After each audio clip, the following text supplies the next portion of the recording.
आता वळूयात मान्सून संदर्भातल्या घडामोडींकडे बातम्यांकडे। रत्नागिरीच्या लांजा शहरामध्ये मुसळधार पाऊस झालाय आणि श्रीराम पुलाजवळच्या महामार्गाचं काम हे सध्या अपूर्ण अवस्थेत आहे।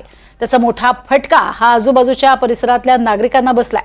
मुसळधार पावसाचं पाणी बाजूच्या घरांमध्ये शिरलंय। अनेकांच्या घरात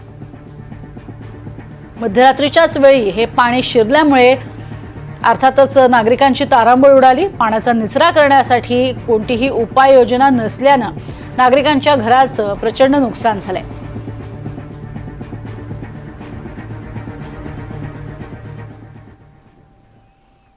तर रत्नागिरी जिल्ह्यात रात्री काही ठिकाणी मुसळधार पाऊस झाला। राजापूर तालुक्यामध्ये आडिवरे परिसरात रात्री मुसळधार पाऊस झाला। या पावसाचा फटका आडिवरे गावातील महाकाली माता मंदिराला बसला।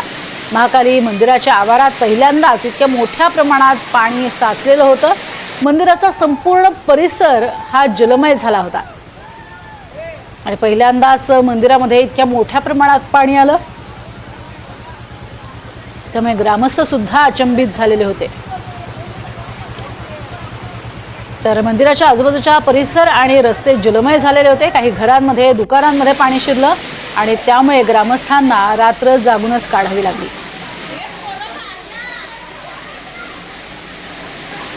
रत्नागिरीमध्ये धुवाधार पावसाचा अंदाज हा हवामान विभागाने वर्तवलेला होताच।